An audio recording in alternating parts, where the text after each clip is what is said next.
So, okay, let's wait for 1 more minute before we get started. So in between, if you have anyone has any questions in the previous classes.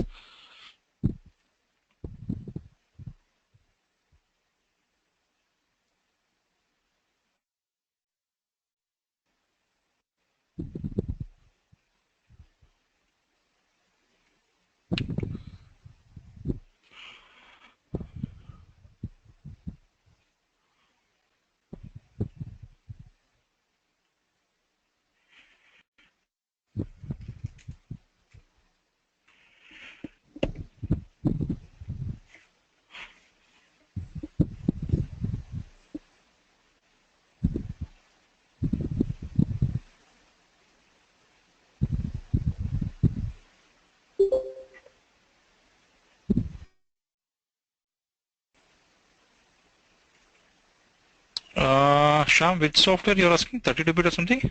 I forgot it. I think I have given you the link, right, from where you can download. No, not for you. I'm talking to Badra. Okay. Oh, you're speaking to Badra. So you need something from Badra? Yeah, actually, for me, the software, what of the link, it is not been getting downloading. There is some error has been happening there, sir. So I want to go. I need to go to institute and I will directly put into my laptop. So did you try it from the second link which I gave you? The second Yeah. portal? I tried for second link also. I'm getting again error at 5 GB something at 5 GB. It has not been getting downloaded. Getting error. Okay, maybe. Okay, so okay, speak with Badra. Okay, I'll speak with Badra also. I'll give him the link so that he can download and you can go to institute and correct it. Okay. Yeah. Okay. Thank you. Sure. Yeah, sure. So okay, so we'll get started for today.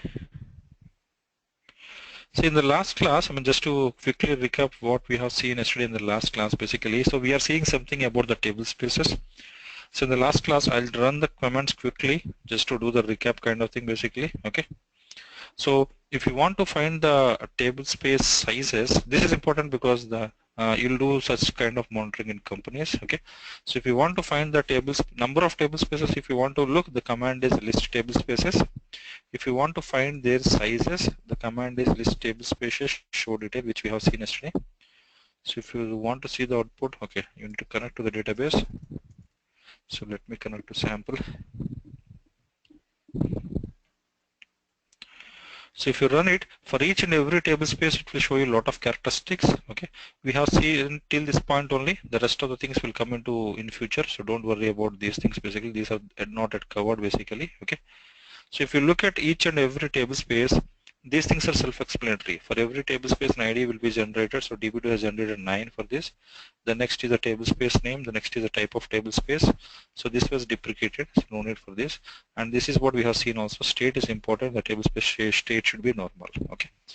Apart from this, basically, there are few more things. Okay. Yesterday we have seen like what are the total pages, which are nothing but the number of pages which were being allocated to the table space, basically, out of which you cannot use all the pages, you can use only the usable pages. So if you do a difference of both the things, 32 pages will be the difference. So the 32 pages are not used for DB2 for writing the end user data or the client data. It is purely used for writing the header information, basically. Okay. So out of these pages, you can only use these pages. So that is simply the moral of the story, basically. Okay. User pages means number of pages which are filled with number of pages which is still free, basically. Okay, if you keep on inserting the data to the tables which are present in this table space, the user pages keeps on increasing and the free pages keeps on decreasing. Okay, at some point, if you keep on inserting huge amount of data, the user pages will reach the usable pages and the free pages will be 0, basically, which means that your table space is filled up, basically.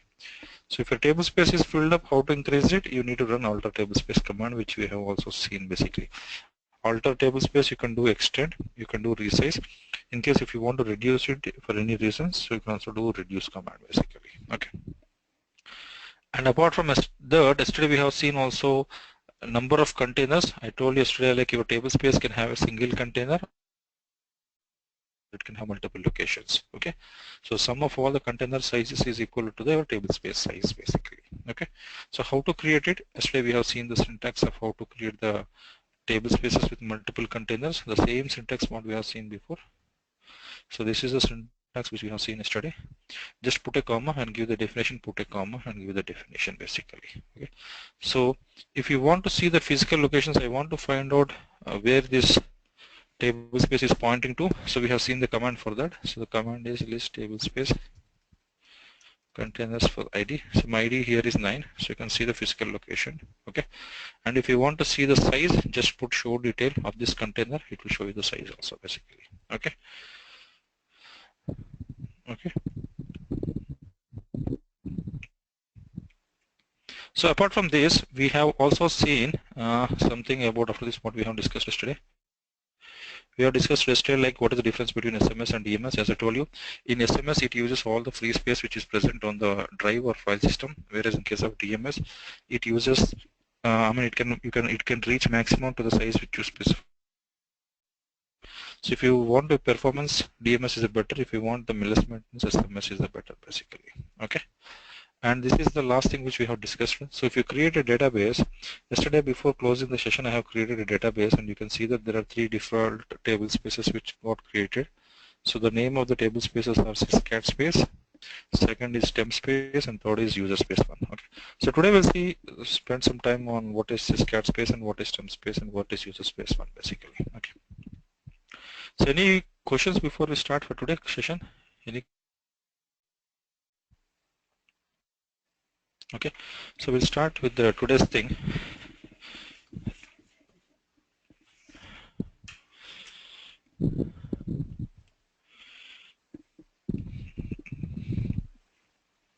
So yesterday before doing, I created a database. So let me remove this connection. So before volume of database which I created yesterday before closing the session. Sample HR. I think TestDB is something which I created yesterday. Okay, so let me connect to TestDB. How to connect to? Connect to your DB name. So here my DB name is TestDB. So I have connected to this. So if you want to find out how many table spaces are there, so as I told you, there are 3 default table spaces. So the question is, if you create a database, I keep on telling that 3 default table spaces will be created. But the question is, why only 3 are getting created? Why not 2 or why not 4 kind of thing basically? Okay. So remember, there are 3 minimum. These are the 3 minimum table spaces which are required for the databases to be running basically. Okay. So we'll see with the first thing, which is syscat space basically.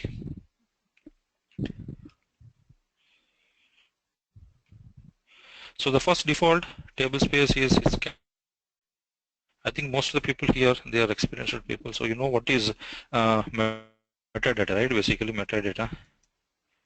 What about EMS? See, I'll cover it. Once these 2 are done, I'll teach you what is automatic storage kind of thing basically. Just hold on. So there is something called metadata, or some people they call it as data dictionary. Simple thing, let's say I have a database by name TestDB which I just created, okay, and excluding me and Badra, there are 5 other people in this class basically, okay. So let's say that each of you people are trying to connect to my TestDB database, to my server basically, okay. So let's say Rajesh has created some 50 tables, second Rajesh has created some 80 tables, Shyam created something, and Shiva has created some number of tables basically, okay. So, but do we have a common place which records like how many tables were created by each and every individual, or is there any place where DB2 records, okay, so many tables were created by Rajesh and so many tables were created by Shyam kind of thing? Yes, okay. So DB2 maintains a repository. DB2 writes the data about the objects which you people are creating. If you're trying to create a table, DB2 makes a entry or makes a log of it basically, okay. So if you create a view, DB2 makes a entry for that. If you create a table space, if you create a alias, if you create a table view, any object which the end user is creating, any object which the end client is creating, DB2 tries to make a repository of it. Okay, so that repository we call it as a metadata, or some people they call it as a data dictionary basically. Okay, so in simple, metadata is nothing but the data about data. So that is a bookish definition which you will read basically, which means that DB2 is trying to store the information about the objects which the end user is creating basically. Okay, so just make a note of it basically. There is something called metadata, which is nothing but data about data. Any questions?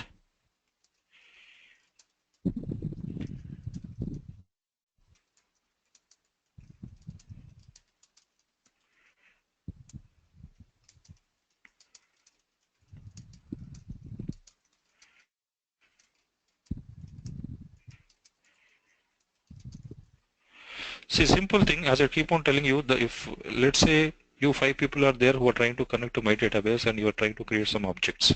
Okay, so does DB2 does DB2 maintains a repository like how many tables were created by Rajesh, how many tables were created by Shiva, and how many tables were created by Raju? Yes. Where does it maintain? It also writes the information into some tables which we call it as what information it writes. So what is the information it writes? It writes about the object information which you are trying to create and what time you have created the object, how many columns are there, what are the data types of the objects, and how many views you have created. It maintains a lot of repository basically. Okay, so where it also writes to the tables which we call it as a data dictionary table. So the information which it is writing is called metadata, which is nothing but the data about data. Okay, so make a quick note of the things. I'll move forward. Just make a note of it quickly.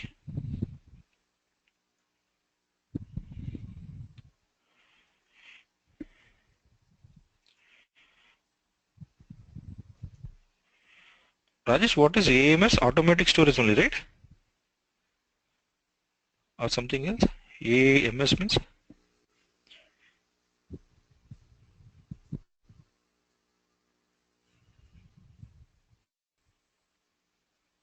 So rest of the people, they can make a note of it, okay, in between. Okay, automatic storage. I'll tell you what is automatic storage. See, before knowing automatic storage, the first thing is you should know what is SMS and what is DMS basically.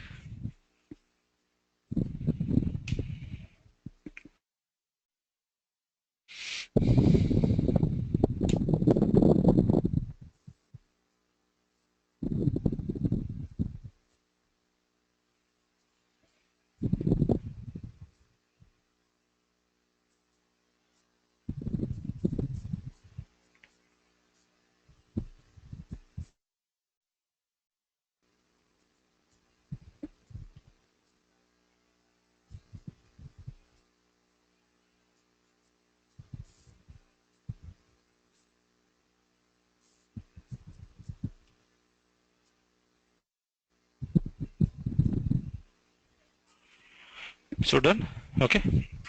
So the question is, okay, I'll draw some diagram so that you will.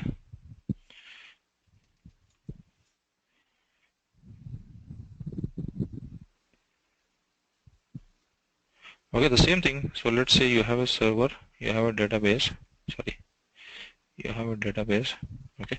Let's say a client C1 is trying to create some object in this database, okay, and client C2, let's say client 2 is trying to create some objects and client 3 is trying to create some objects basically, and client 4. So let's say there are 4 clients and he has created 10 tables, he has created 15 tables basically, he has created another 15 tables and he has created 20 tables.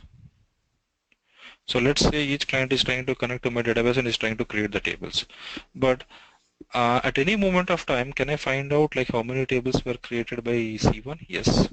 How many tables were created by C4? Yes. Okay. So who maintains a repository? DB2 maintains a repository. So what DB2 does internally, DB2 has some tables which we call it as a data dictionary tables. In those tables, DB2 keeps on writing the information. So if C1 is creating a table, D1 will make an entry saying that C1 has created the table at so and so time. If C4 has created a table with so and so name, DB2 makes an entry. So where does it makes an entry? It makes an entry to the tables which we call it as a data dictionary tables basically. Okay. So those tables, so I'll name a few of the data dictionary tables. So if you want to read the table level information, this data dictionary table has name with scan.tables. Okay. So this is the table which we call it as a data dictionary. DB2 internally stores the information about the objects which you create. It's very simple basically. So what all columns will be there in this table? So so when the end user or objects, DB2 updates the repository. So where it updates the repository, it updates this table. So this table has the information about all the tables which end user has created. So this table has few columns. I will write few columns. It has something called table name, create time, owner, who has created basically table space name. You can easily find it out. So this is the table which will have information about the object which the end user is creating. Let's say Raju has created two tables by name T1 and T2. So this table will be updated. So what will be the entries? So table name, I have created table name with T1. So what time I have created? Let's say I have created in 2016. Today is 5th, 24th. Owner, who is the Raju? Raju. Let's say I have created TS1. Let's say I have created another table. So T2, the same date basically 0524. Who created Raju? So let's say I have again kept it in TS1 only. Let's say Rajesh has created another table by name T3. So T3, when he has, let's say assume that he has created last year. So one is the date 2015, 5, and some name basically. So who created Rajesh? Let's say he has. So when you create an object, DB2 maintains a repository. Where it maintains a repository, it writes to the data dictionary tables. So which table it writes? It writes to this table basically. Okay. On the same way, let DB2 writes information to a table called syscan.views. If you create an index, DB2 will automatically writes to the table which is called syscan.indexes. It's very simple in DB2. If you create a table space, DB2 writes information to a table which is called as syscan.tablespace. Okay, we'll see buffer pools in future in the next topic. So if you create a buffer pool, so DB2 writes information to a table which is called syscat.bufferpools. Okay. So now look at here. So what are these things? What is syscat.tables? What is syscat.views? What is syscat? So these tables are called data dictionary tables. These are the tables where DB2 writes the metadata information, which is the data about the objects which you create basically. Okay. So if the end user is creating a table, metadata information will be updated basically. Okay. So the question is, who creates the data dictionary tables and who updates these tables basically. Okay. So remember, the data dictionary tables will automatically be created when you create the database. So when you run the create db command, it does a lot of internal things basically. It creates the default table spaces which we are discussing. Apart from that, it also creates a data dictionary tables basically. Okay. So in short, so I can give you some points. Okay. So when you create a database, what all things it does at the backend? It creates table spaces, default table spaces it creates. It also creates data dictionary tables. So what are the name of data dictionary tables which we have seen in the top? syscat.tables, syscat.views, these are the tables which it creates. Okay. So just make a note of it. I'll show you how these tables will be created basically. Any questions till this point? So make a quick note of these things. So I'll send you the material. I think I should have supposed to send you yesterday, but I forgot it today. I'll send you the material. Okay.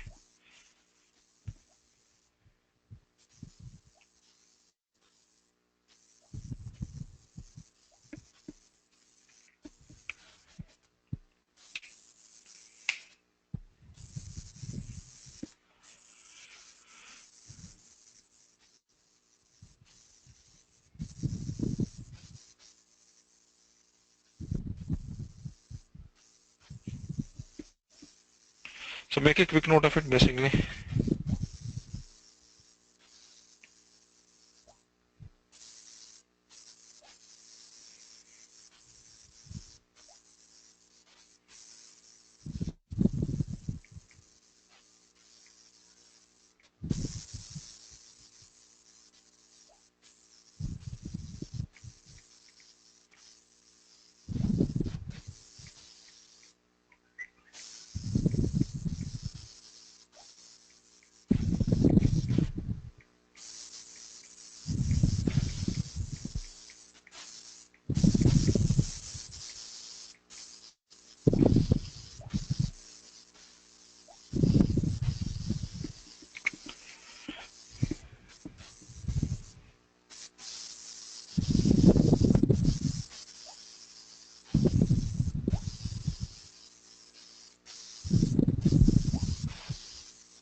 Okay, so make a note of it quickly. So I'm just trying to recap again. So what I'm saying, when you create a database, 3 default table spaces will be created. The first table space is called syscat space. Okay, so for understanding syscat space, we are trying to see what is metadata and what is data dictionary tables. So for all the objects which the end user is creating, DB2 maintains a repository. So DB2 writes the information. Where it writes to some tables. Which tables it writes? It writes to the tables which we call as data dictionary tables. So what are the name of data dictionary tables? So these are some of the examples of data dictionary tables. Who creates these tables? DB2 creates these tables. When these tables will be created? These tables will be created when you create the database basically. Okay. So if you run the create DB name syntax, or if you run the create database syntax, DB2 does a lot of things internally basically. So one of the things which it does is it creates the data dictionary tables. Okay, apart from creating the default table spaces. Okay, so this data dictionary tables, this metadata is not something which is new to DB2. So the same thing happens in mainframes, the same thing happens in Oracle, SQL Server, any database which you learn. All the databases will be having data dictionary tables basically, and the concept is same across all the RDBMSs basically. Okay. So let me show you here. So if you do list tables which we have seen, it will only show you the tables which the end user has created or the end client has created. Okay. So if you want to see all the tables, including the data dictionary tables, the command is this one. Okay. So make a note of it. So if you do list tables for all, it will show you all the tables which are created by the end user. It will show you all the data dictionary tables also basically. Okay. So there is a difference in the both the commands. So just for understanding, make a note of these things basically. Okay, 1 second.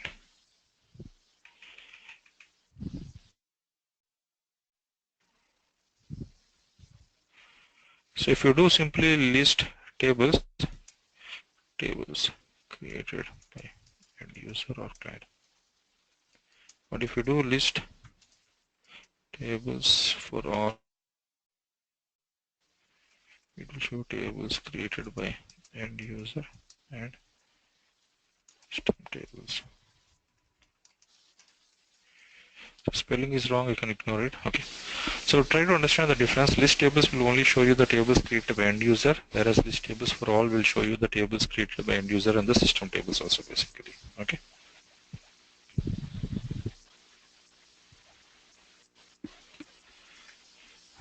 So you can see here in my newly created database, so this database I created yesterday. So if I do list tables, no table was there because no one has connected to my database, no one has created a tables.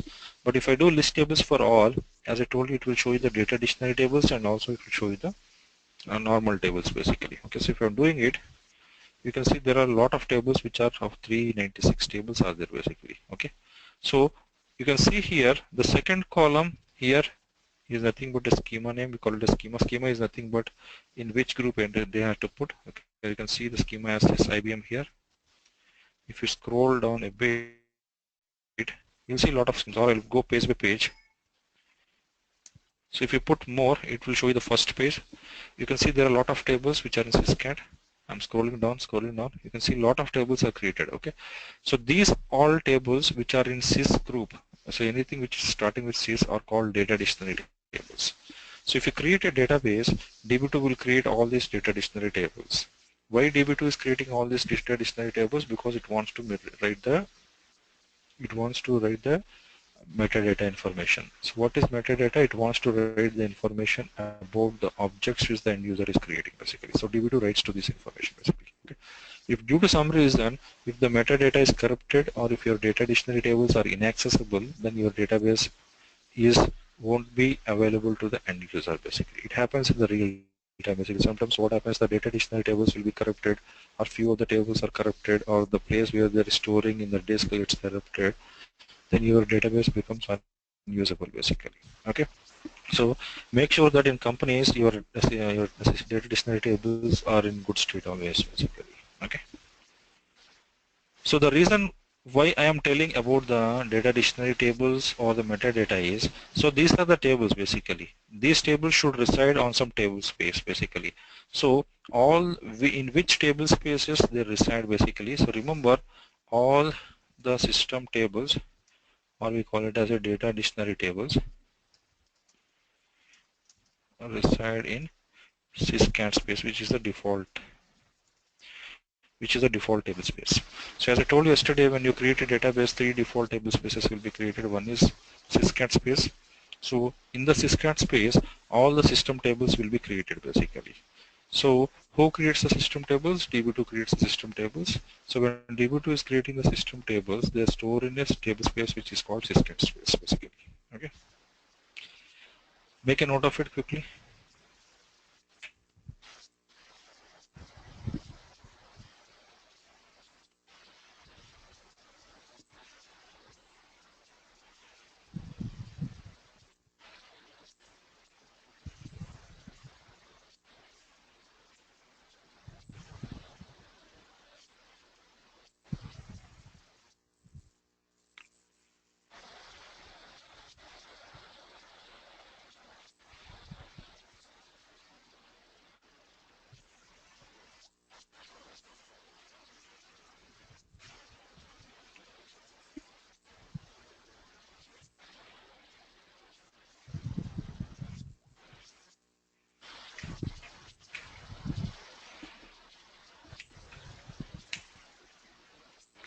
So the second question is, can the end user create the tables in syscat space? No. Only the system tables should reside on syscat space. If the end user is trying to create a table on syscat space, it will throw in another basically. Okay. So if you want to give a try, you can try that basically. So let's say I'm the end user. I'm trying to create some dummy table, some table name.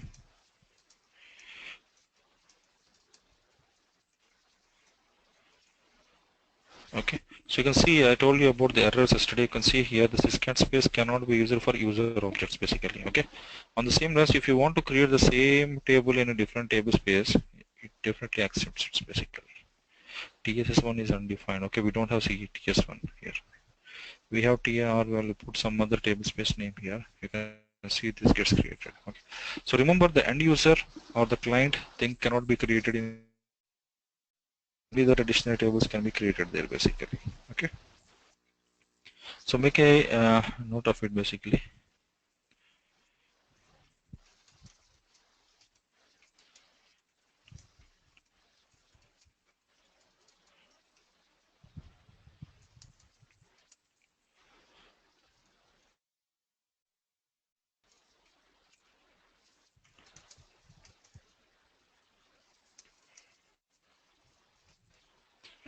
Clear about what is syscat space?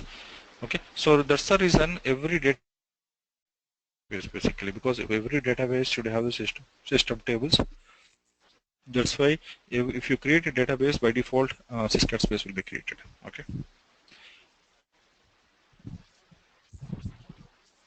so make a note of it quickly. We'll move forward.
Clear? Okay. So this is the first default table space. Okay. So we'll move to the second default table space, which is called temp space one basically. So the second default table space is temp space one. So remember, as I told you, temp space one is purely meant for doing temporary operations. So Tablespace 1 is by default used by DB2 for doing the temporary operations.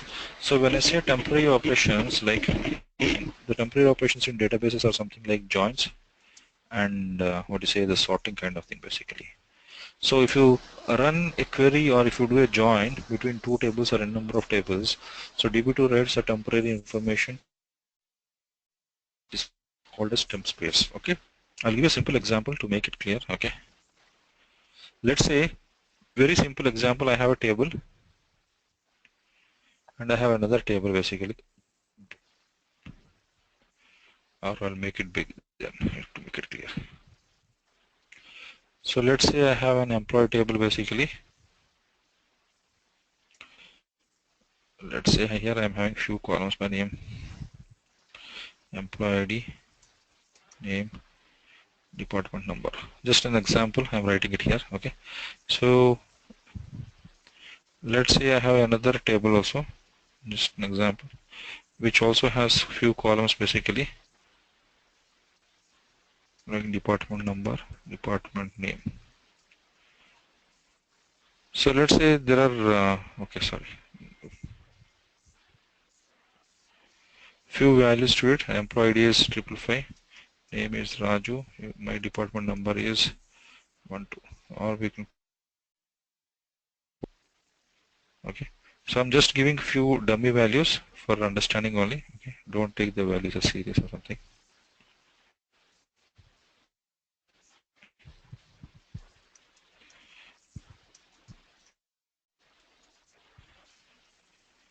On the same lines, we'll put the values here also basically.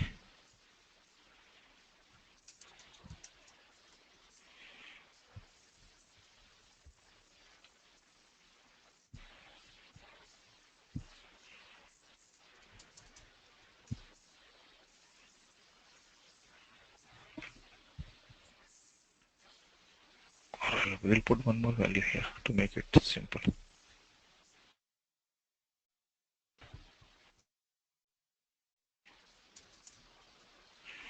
So let's say this is my example. So I'm having two tables. Let's say this table name is employee and this table name is department.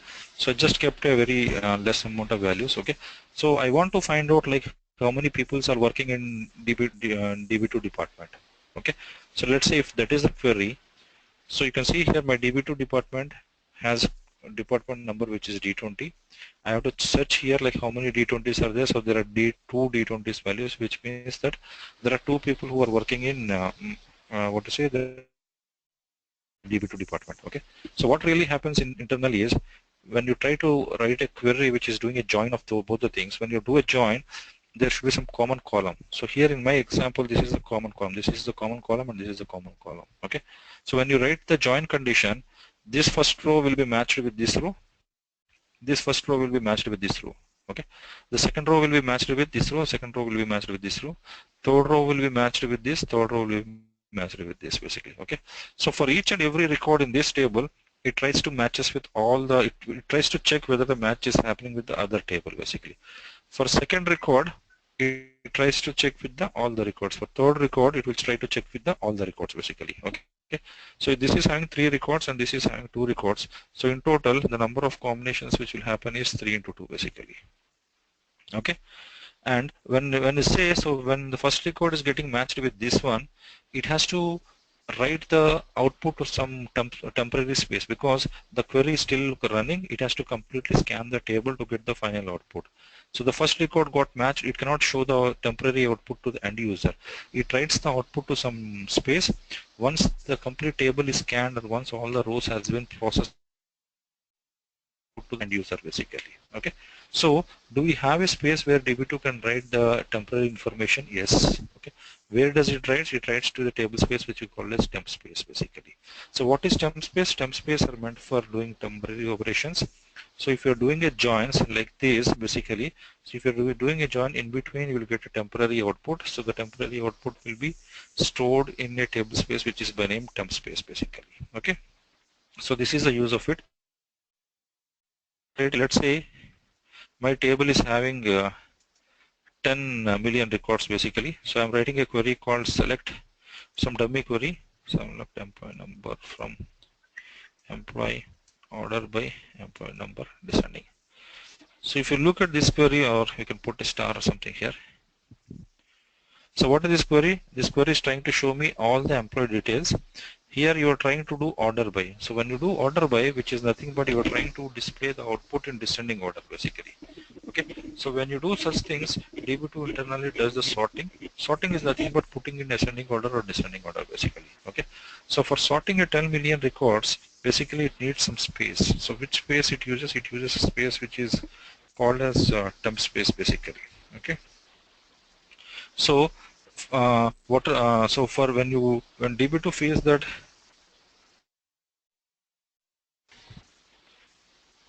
when DB2 feels that it needs to do some sorting kind of thing, it uses the temp space. When DB2 feels that some join has to be happen, it uses the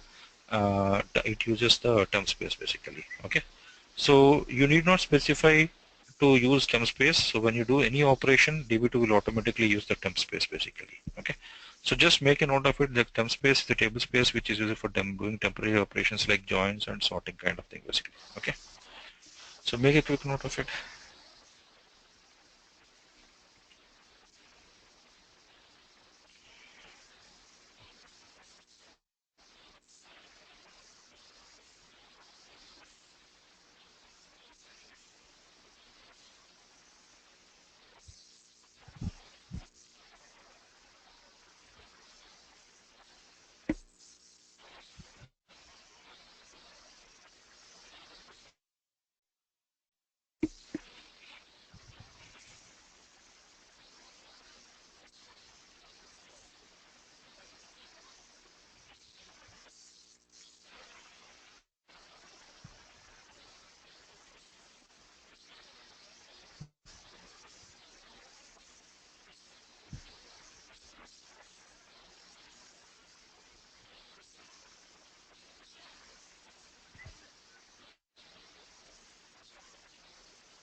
Okay, so the last type of table space which is called user space one basically. So user space one is nothing but basically, so when you create a table and if you don't specify the table space name, let's say I'm trying to create a table and not specifying the table space name. So as I told you that each and every table should go to a table space. So if you don't specify the table space name, don't assume that it is not going to any table space name. Any table space, DB2 will by default put the table in a default table space. So what is the default table space name? The default table space name is called user space one basically. Okay, so remember that all the default tables,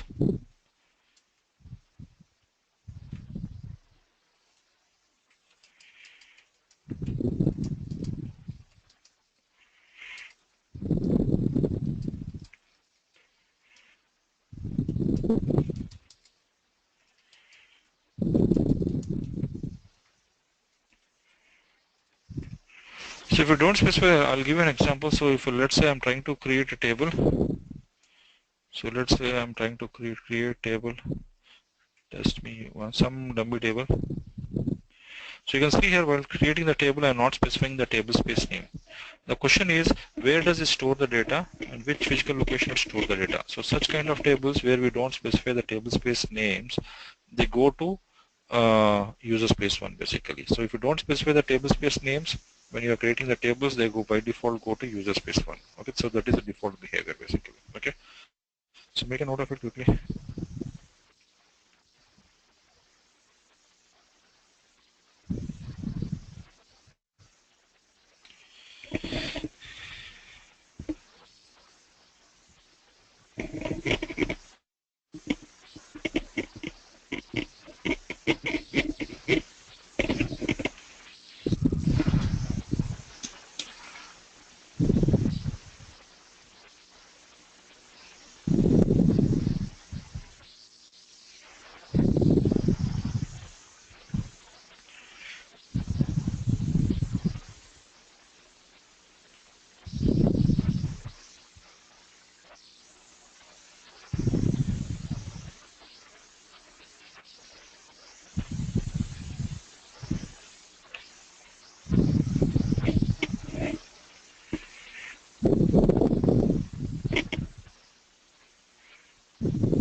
Clear about what are the default types of table spaces? Why there are three different? Why there are three things which are getting created? Okay.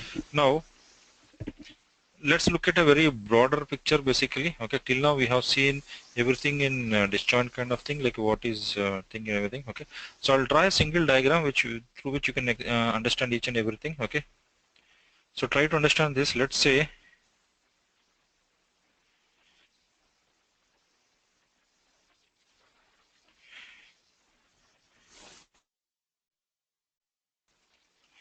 let's say this is your Linux server basically. Okay, so can I install DB2 here? Yes, we have seen like how to install DB2 on Linux server. So what is the path where it gets installed?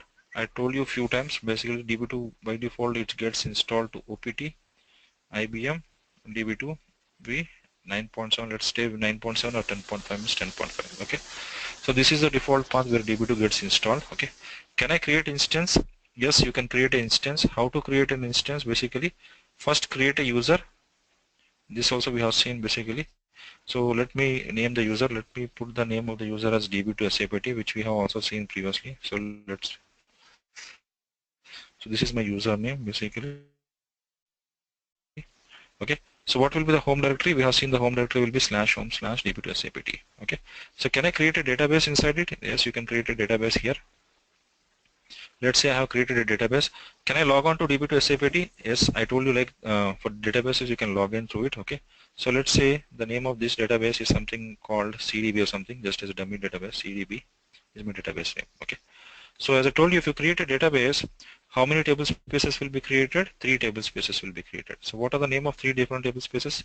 Syscat space will be created, temp space will be created, and user space. I'm writing the short abbreviations. Okay. So what else it will create? It creates a lot of system tables. So what else will be created? It creates a lot of system tables inside this basically. Okay. So this is a setup which has. On the same lines, can I create one more database? Yes. Let's say I'm creating another database. Let's put the name of this database as PDB, just as a dummy database. So if I create another database, what all things will be created? Here also for this database, default table spaces will be created. So how many default table spaces will be there? 3 default table spaces. So what are the name of this? Syscat space will be created, temp space will be created, and user space will be created. And here for this database also a lot of system tables will be created by default.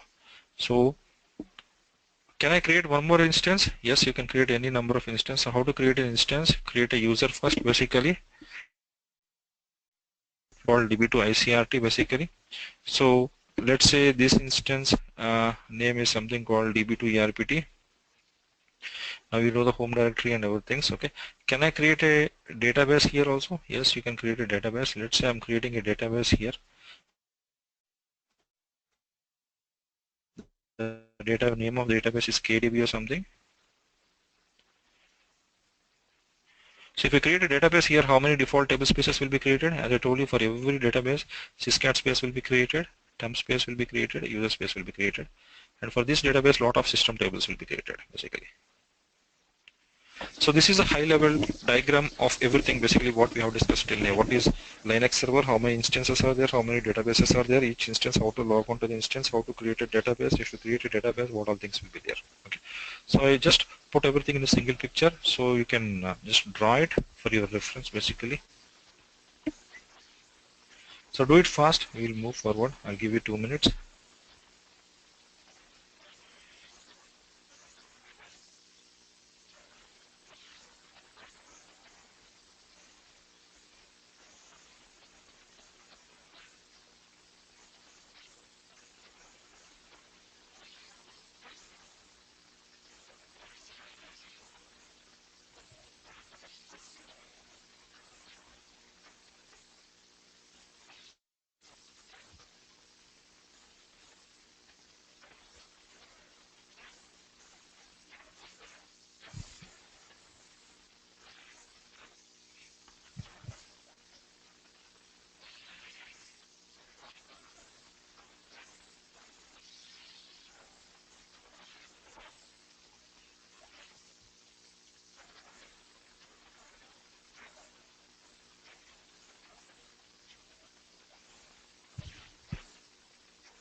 So make a note of this diagram quickly.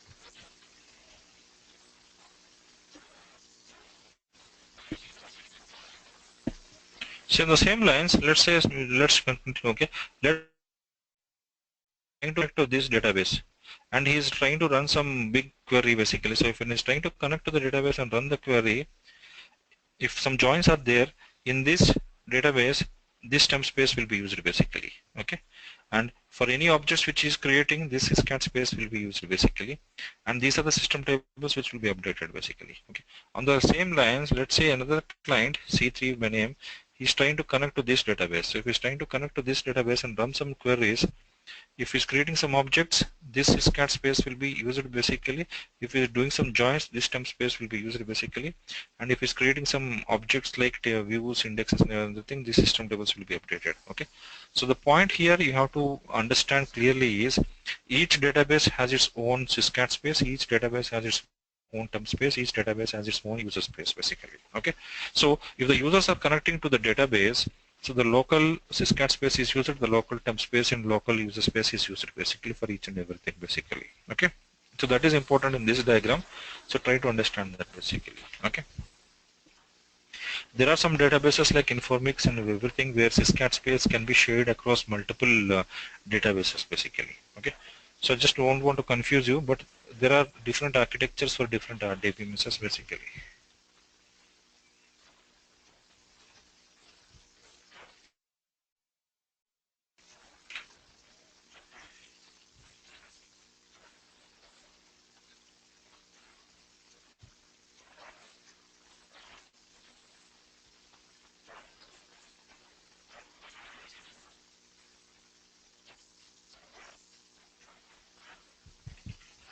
Clear? Okay. So we'll move further. Okay.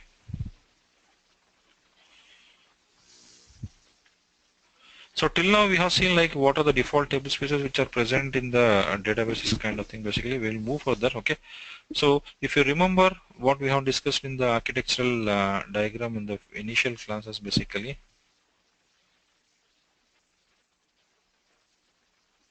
Where is it?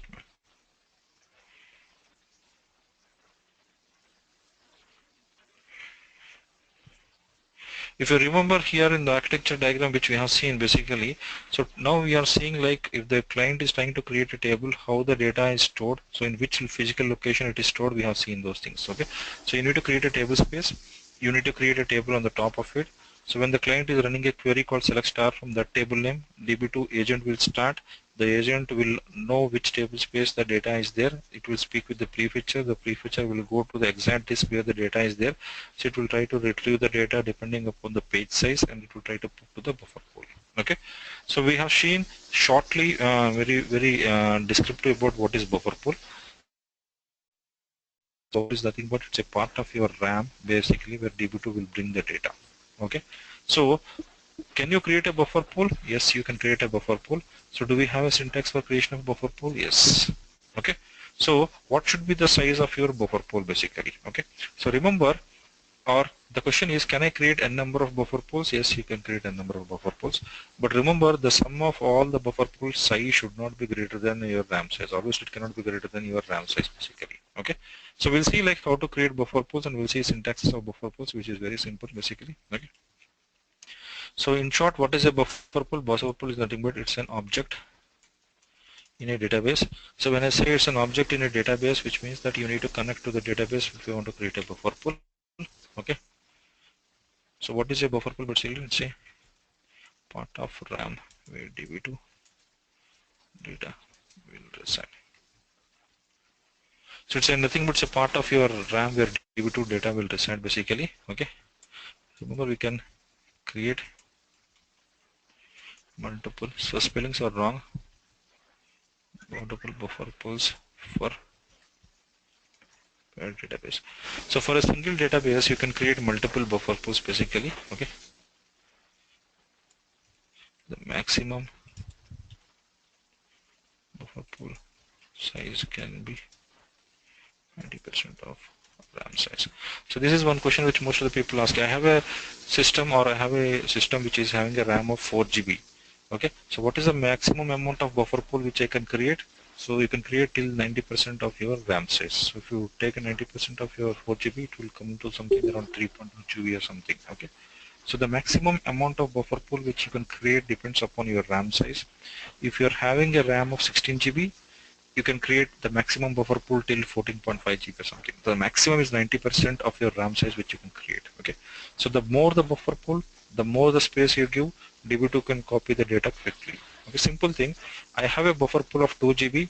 I want to copy 4 GB of data. So you have to copy first 2 GB, remove it, and copy the next 2 GB, which will take a lot of time basically.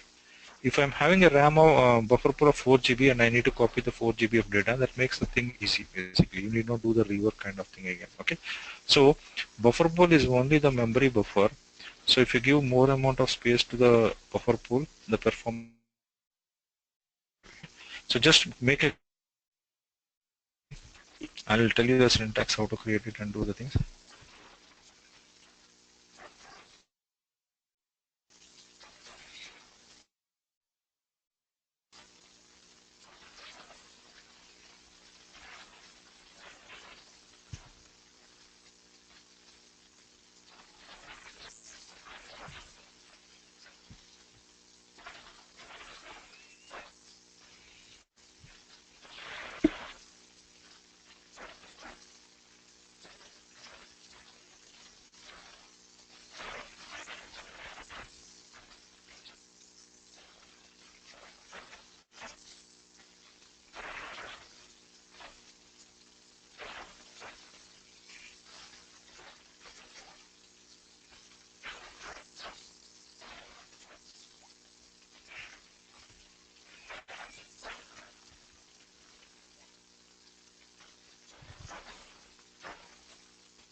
So we'll make a. Okay, just make a note of the syntax. Okay, so how to create a buffer pool? The syntax is. So you can create a buffer pool. The simple syntax is DB2.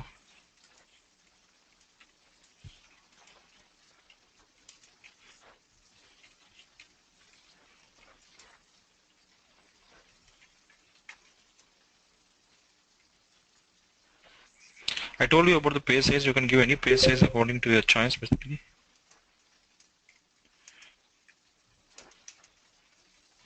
I think it should be reverse. I forgot the syntax. Just a second. I think they should come first. I forgot the syntax. No, but I think they should come here. So just make a note of this syntax. So if you want to create a buffer pool, the syntax is create buffer pool, the buffer pool name. You should specify option called size. Here you have to give the number of pages. Let's say if I given 5000, and you should also give the page size. Let's say if I have given as 32K as a page size, so DB2 will take the page size as 32. If you give 4K as the page size, DB2 will take 4K as the page size. Okay. So you have to specify the page size, and you have to specify the size of the a buffer pool basically. Okay, just make a note of the syntax. We'll create it.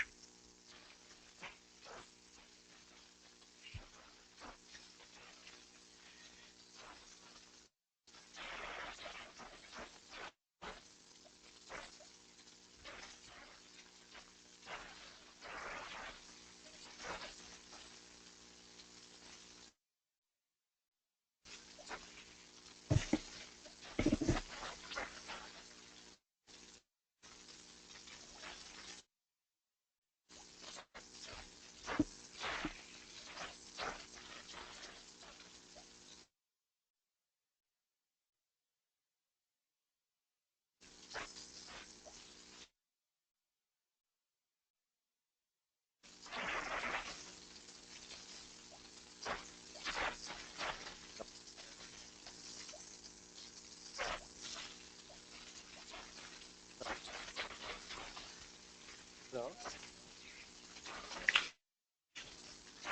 Hello? Hello? Hello? Yeah, tell me. Sir, page Yeah, says Rajesh, tell me. I we can hear can you. declare page says we can declare it database level and table space level also, right? Yes. I have told you like how to create the table pay. No, I think I'm hearing my echo. So what I'm trying to say is that you're on speaker or something. Okay, so what I'm trying to tell you, Rajesh, is page size you can specify two different levels. One is a database level. So I told you the syntax how to create it at database level. Now I'll tell you how to create the page size at table space level also basically. Okay, so once the buffer pool is created, I'll tell you how to create a table space with higher page size. There is a process in which you can link the table space with buffer pool. So I will see like how to link it up also basically. Okay, so just make a note of the syntax of buffer pool. We'll see that basically. And 2K here you said like so 2K is not there basically. So there are only four standard page sizes which are 4K, 8K, 16K, and 32K, which DB2 uses basically. Okay, 2K page size is only present with the operating system has 2K page size basically. Okay, so in DB2 or any traditional RDBMS like Oracle SQL Server, they only have four different kind of page sizes which are 4K, 8K, 16K, and 32K. Okay. So if you learn big data or Hadoop kind of things basically, so which is mainly meant for storing huge amount of data. So they have a page size of 64 MB basically. So they can have a page size of 128 MB. Okay. The reason being they want to read the data quickly. They want to store the huge amount of data and they want to read it very quickly. So the page size by default is defined as 64 MB basically. Okay. So each software has its own different way of defining the page size. So DB2 has these standards basically. Clear how to create the buffer pools? Okay, I'll create it. I'll show it here. Size is 4K, but they keep on changing it from version to version. Like if you're working on version 9, DB2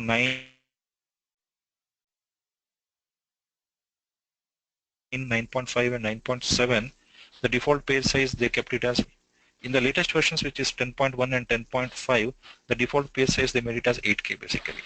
Okay, so they keep on changing. I mean, IBM DB2 people they change it from one version to another version. So don't go with the default thing. The client who is having SAP at the front, SAP DB2 people always use 16K page size basically. They don't use 4K, 8K, or 32K. They only use 16K basically. Okay, so it varies from one version to another version, one setup to another setup. So if you don't know what is the default page size, the simple way is to create. If you create a database, I mean this is how most of the people they look into it. Once you create the database, just do list table spaces show detail. You can see these are the default table spaces which are created. You can see the default page size. You can see that here I am on 9.7, so it is showing us 4K. So if you don't know, just do list table space show detail. Look at the default things. If the default things are 4K, which means that your database is having 4K. The same database, if you create it on 10.5 version, the default page size will be 8K there basically. So IBM has made this change from 9.7 to 10.5. So don't take the default page size as a serious thing. Look at if your latest version is 10.5, it is 8K. If your old versions, it is 4K basically. And if you're working in a SAP environment, it will be 16K basically. Okay. So don't worry about the things. Just do list table space show detail and look at these page sizes for the default table spaces. You'll understand it basically. Okay.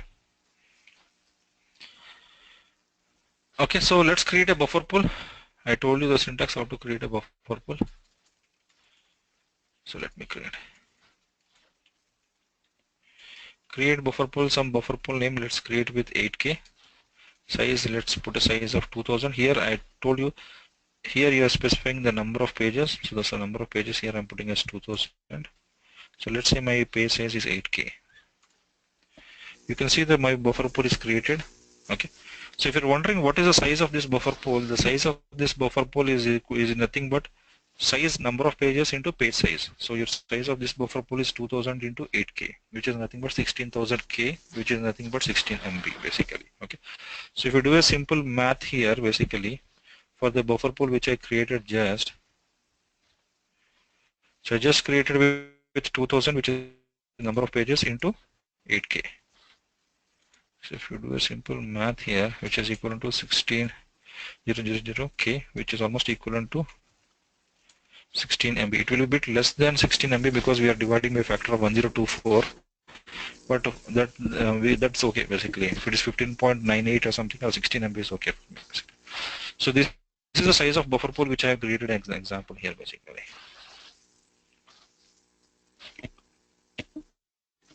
So if you want to create one more buffer pool with bigger size, the same syntax create buffer pool BP 32K size. I want to create with 5000 and my page size should be 8K. So syntax is, or I want to create with 32K. So if you create this, it will be created basically. Clear? Any questions to this one? So just make a quick note of it.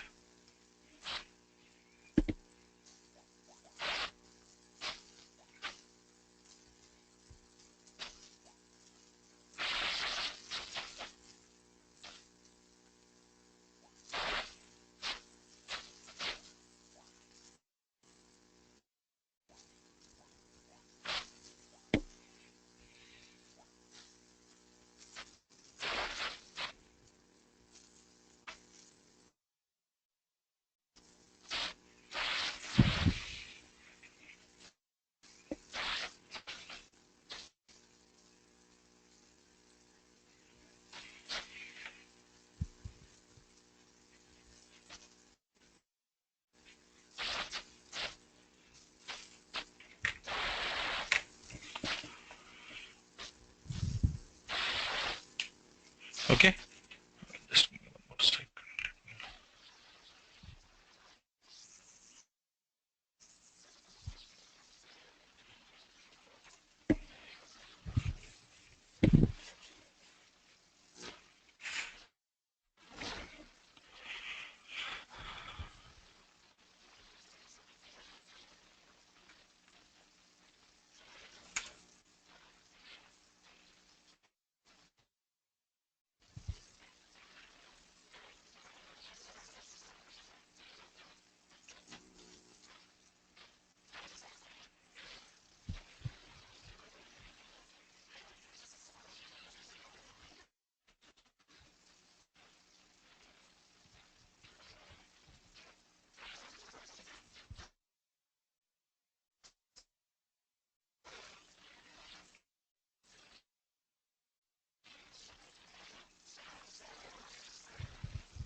So let me download it quickly.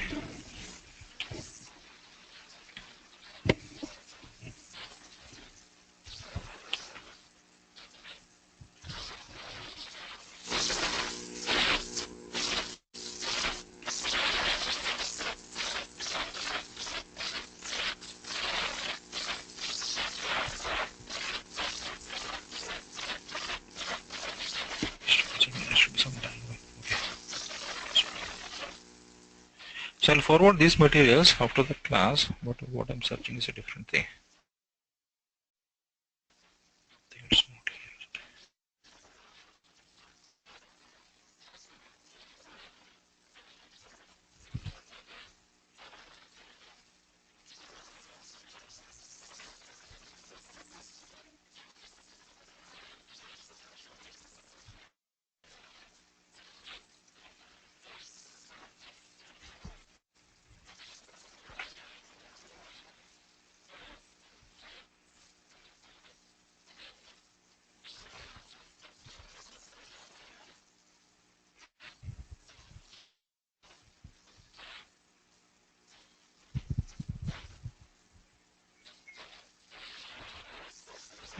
Okay.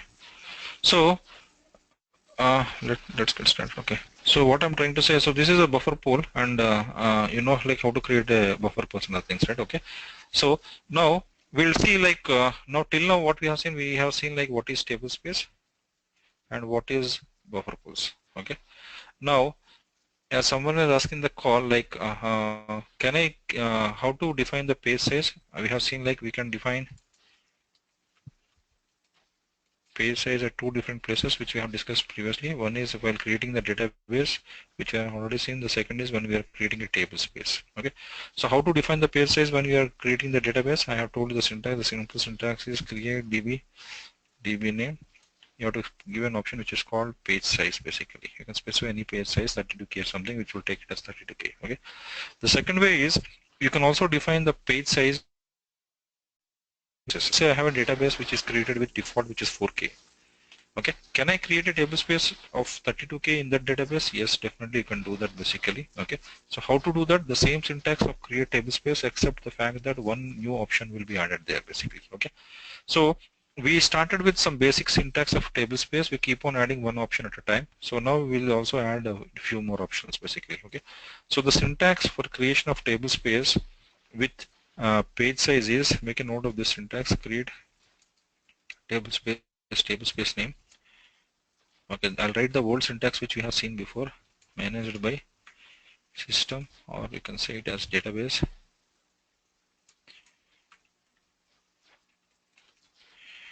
Then you can say using. So this is a directory location, or you can say it as file location. You can specify size. So look at the screen. Okay, so you can say this is a syntax which we have already seen, how to create a table space basically. Okay, here we are not using any option for page size and other things basically. Okay, remember, so if you want to define a page size for a table space also, so as I told you, the page sizes can be a 4K, 8K, 16K and 32K, and if you don't specify any option, it will go with the default thing. So let's assume that if the default page size is 4K, then the table space will be created with 4K. If you're working in latest versions 10.5, your default is 8K. If you create a simple table space without any other further options, it will create the table space with default page size, which is 8K. Okay. Or the question is, can I create a table space with 32K? Yes, definitely you can create. So page size, yes, you can specify the option for page size also. So where to specify it? So in this syntax, in between both the things, there is option called page size. Here you can write it as 4K, 8K, 16K and 32K. So if you want to write it, you can write it here basically. So one new option. At the last, you can also add it to buffer pool. So you can give the buffer pool name. So these are the two new options. So this option you can specify size, and the last you can also attach to a buffer pool basically. So if you want to attach a table space to a buffer pool, so write at the last what is a buffer pool name. If you want to attach a table space, if you want to give higher page size for a table space, you can give it here basically. Okay, so make a note of this syntax. I'll run it and show you basically. So this simple syntax will tell me how to create a table space with higher page sizes basically.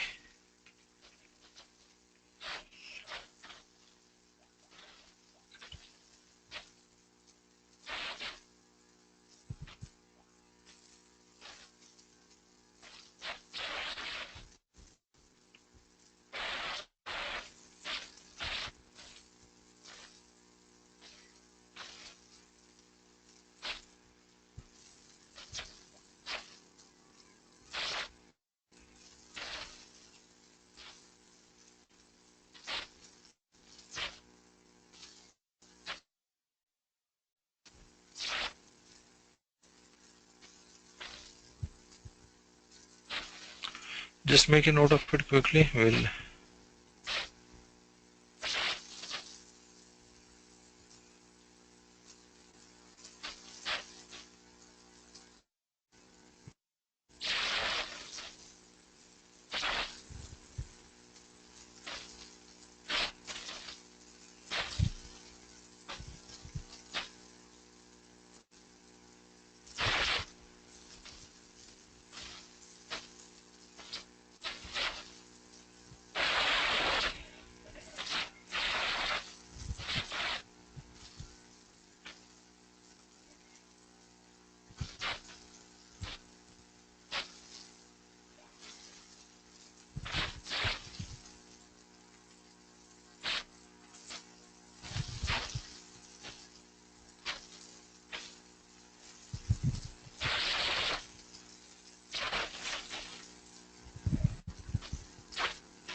okay. So we'll just create it. How to create a table space with higher page size. Okay. So let me create it on the Linux server. So you can see here. I want to create a table space. Create table space. TS. Let's go with 8K. Sorry. Just an example. I want my to put my page size as, yeah, both page size should be same. You are asking about table space in buffer pool?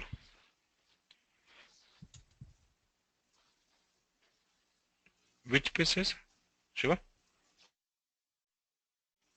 No. See, it can be different basically. So if you create a database with 4K, you can create table spaces with any K, 16K, and 32K. It's of your choice. Both need not be same basically. If both are same, you need not create a table space with a different page size, right? Basically, okay. So if your database you created with 8K, by default, all the default table spaces you will get inherit the 8K. But can I create another table space of 16K? Yes. So this is the syntax. Can I create another table space of 32K? Yes. This is the syntax which you can create basically. Okay, got it? Okay. So create table space. Here I'm trying to create with 8K, so I'm creating 8K. So let's create with DMS. DMS using. Let's give some file name, dummy file name. Some file name I'm giving 20M. So you need to give buffer pool. So I'm putting some buffer pool name at the backend, BP 8K or something. Let's create it. You can see that this is getting created. You can see that I'm creating a table space. I'm saying my page size is 8K, and the same syntax continues except the space, except the fact that I'm trying to define a page size. Okay, so make a note of it. I'll create another example just for your thing.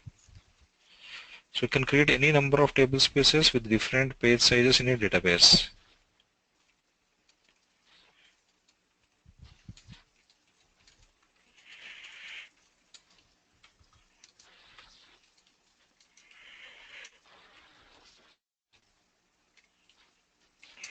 So I'm creating with small sizes basically.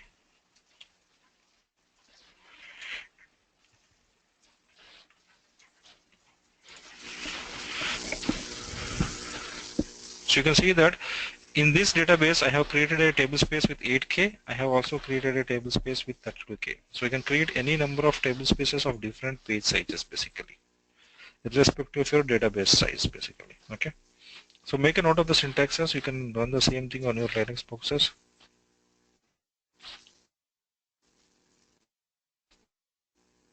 Hello. Yeah. Hello. So page size మనం buffer full create చేసేటప్పుడు కూడా declare చేస్తాం కదా sir. ఆ page size ఈ page size మీకు same ఉండాలి అని చెప్తున్నా. పైన చూడండి మీరు ఈ బఫర్ పూల్ నేను చెప్పండి. అక్కడ బఫర్ ఫుల్ క్రియేట్ చేసినప్పుడు 8K తో డిక్లేర్ చేసాం అనుకోండి. కరెక్టే. టేబుల్ స్పేస్ క్రియేట్ చేసినప్పుడు ఆ బఫర్ ఫుల్ యూజ్ చేసినప్పుడు 8K కాకుండా 32K పెడితే వర్క్ అవుతుందా? లేదు, వర్క్ అవ్వదు. ఇక్కడ చెప్పేది ఏంటంటే ఇక్కడ మీరు ఏ పేజ్ సైజ్ ఇస్తారో ఇక్కడ కూడా అదే పేజ్ సైజ్ ఇవ్వాలి. మీరు వేరేది ఇస్తే రన్ అవ్వదు బేసిక్లీ. సో మీరు ట్రై చేయండి, అది ట్రై చేయండి. నేను ఇప్పుడు రన్ చేస్తాను చూడండి. ఫస్ట్ ఇది నోట్ చేసుకోండి, అది వేస్తాను ఎర్రర్ ఎందుకు వస్తుంది. Okay, so the for page size and the table space page size should be equal. If you try to give it a different thing, it will throw you an error basically. It's as simple as that. Okay.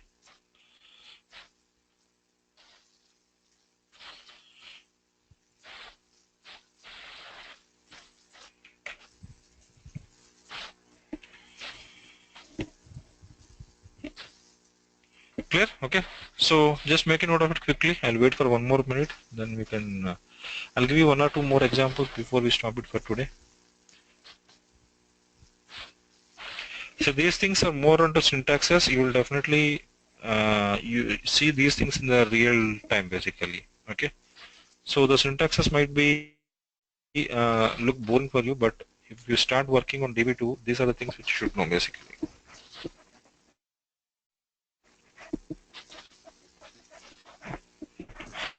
The table spaces might be created, the buffer pools might be created. Okay, so you just need to look at these characteristics like what is the page size, which buffer pool it was attached, what is the buffer pool size. So you'll get a chance to look at all those things. If you get a chance to work on a project which gets started from the scratch, which I mean a lot of people might not get, so you'll try to understand all these internals, like what is buffer pool, how to create a table spaces kind of thing basically. Okay. So the same question, someone is asking, I'm creating a table space with different name. Says I'll give a different name here. So I'm trying to put a different buffer pool here. So you can see here, this buffer pool is created here. I created with 32K. And this table space I'm creating with 8K. So remember, when you're creating a table space, for page size and the table space size should be equal. So here, look at here, buffer pool is 8K, which I created with 8K, and I'm trying to create a table space also with 8K. So that's why it was successful. On the second example also here, the buffer pool is 32K. I created with 32K, and here also I'm using 32K. That's why it was successful. Here, I know it will throw an error, but I just want to show you. Here, my page size is 8K, and I'm trying to attach to a buffer pool of 32K. So this page size is 32, and here the page size is different.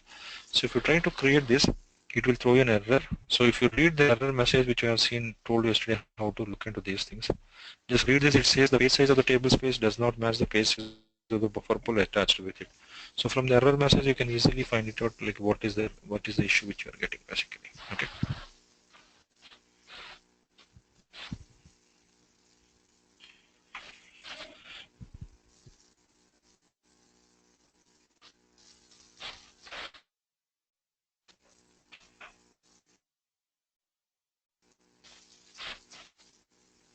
Clear? Okay. Before we stop it for today is, remember, if you create a database, I told you like there are default things will be created. I wrote it somewhere.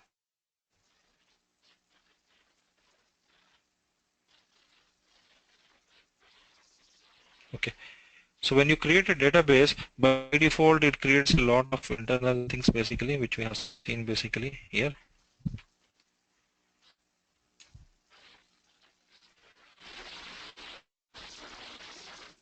So when you create, it creates default table spaces, which we already creates. It creates a scat space for everything. Temp space. It creates the space one. So this is one default thing which it will do. Second, it creates a lot of basically. So if you want to see how many data dictionary tables are there, you can run a command called list tables for all. It will show you. Next important thing which it does when you're creating a database, it creates a default buffer pool. So what is the name of default buffer pool? The name of default buffer pool is default BP. So for every database which you create, if default buffer pool will by default be created. So what is the name of default buffer pool? The default buffer pool is by name IBM default BP. So make a note of it basically. For every database you have a default buffer pool. The name of default buffer pool will be IBM default BP basically. Okay. So this is also important. Okay. I'll tell you a few important things. Let's say I am creating a database with 8K. So remember, default table spaces will be of 8K. Default buffer pool will be also of 8K. So when you create a database with any page size, all the default behavior will be inheriting the properties of your database. So the default table spaces will be 8K and the default buffer pool also be 8K basically. Okay. But if you want to create a new table space here in this database, yes, definitely you can create another table spaces of any different page size. So in this database I can create a table space of 16K, 32K or anything basically. Okay.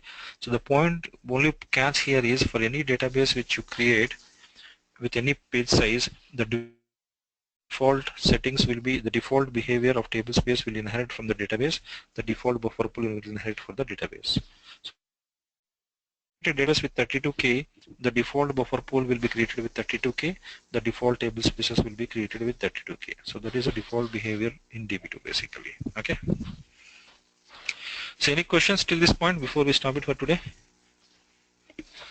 Okay. So I'll do one thing, I'll send you the material. I know I have not been sending you material since a long time.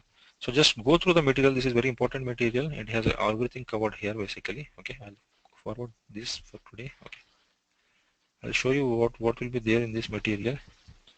So this material has SMS and DMS. It has how to create a database. It has tablespace states and other things. Okay. So just go through this material, and if you have any questions, you can ask me. Okay. I'll just run it right away. 1 minute. Just give me 1 minute.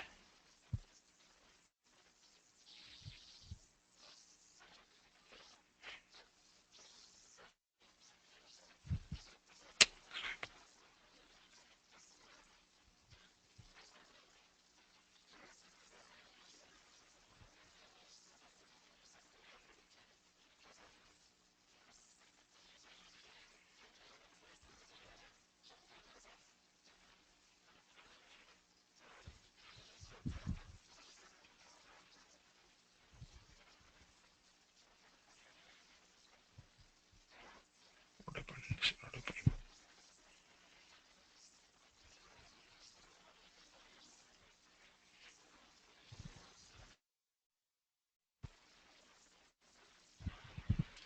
So just start reading the material. Okay.